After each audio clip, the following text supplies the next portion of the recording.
Жақсы көретіні өтірік болды. Тряпкин, дүкенге барып кел. Міне, жаным. Түскі ас не болды? Кірісіп жатырмын, күнім. Үйдің іші ыбырсып кетіпті. Айналдым. Қолым қалт еткенде тап тинақтай етемін. Кір жуатын ойын бар ма? Міне, кірісіп де кеттім, алтыным. Киім үтіктенмепті. Қазір, әзір. Ыдыс аяқта үйіліп қалыпты. Білек сыбанып кірісемін. Қалқам. Айлық әкеліп бе едің? Міне кейін, Маржаным. Тряпкин, сен мені өліп, өшіп жақсы көретін деп едің? Тыныштық. Тряпкин, қайдасың, ей?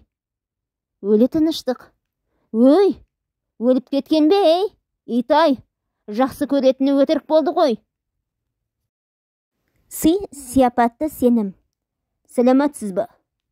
Телефон соққаныма сіз айып етпеңіз. Мені танымайсыз. Даусыңыздан инабатты жан екеніңіз білініп тұр. Бірден айтайын. Менің сізге бір істі мойындап сенім білдіргім келеді.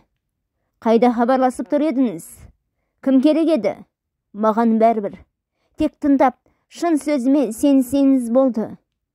Білмейтін, танымайтын адамға сенім артасыз ба?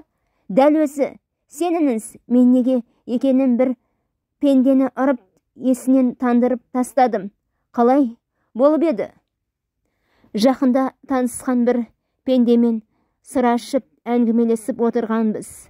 Көпте ішпеген сияқтымыз. Басыма бір оспадар ой сап ете қалып, ай-шай жоқ, алдымдағы ыдыспен әлгінің төбесіне періп кеп жібердім.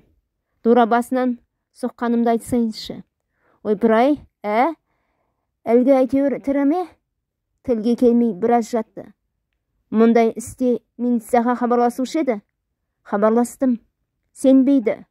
Қалжынды қойыңыз дейді. Ал сіз соған сенесіз бе? Сенген адамнан айналып кетпейсің бе?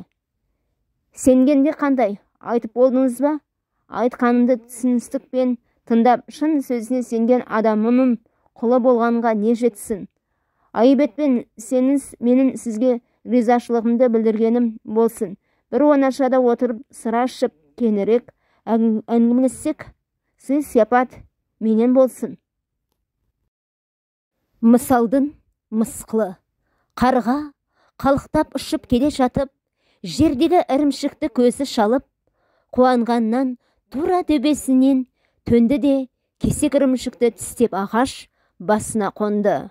Осы сәт түлкі де талғажау етер тағамыз деп осы манда манып келе жатқан болатын. Бір сәт түлкінің танауы бір жағымды иісті сезді. Кілт тоқтап төменірегін тіміскілеп еді. Көз жетер жерде еш нәрсе көрінбейді. Танауын жерден көтеріп, жанарын көкке өрлетіп еді. Айналайын, іздегені терек төбесінде екен. Түлкі екен, төбедегі істегені қымбат қарғаға. Қадірлі қареке, нәр татпағаныма біраз болды. Бұралып құлауға тақауымын. Айналдым. Айны аңдағаннан қарайласшы. Деп еді, қарекең безеріп басын шайқады. Түлкекен де түнілмей, қареке, әлемдегі әдемі өзінсің, қанаттының қайрылымдысың, деп үзіліп-үзілге не бір ғажап сөздерді тоғытып еді, қарғамыз бақпады. Түлкі де тынбай мақтау мадағын айта келіп, сөз соңында, қареке, сізді жестандай әнші дейді ғой. Сіздің дауысыңыз Алла Пугачеваның дауысының о жақ бұ жағы кей-кейде одан да асып әуен көмейіңізден қиқылжып құлақ құрышын қандырады дейді ғой.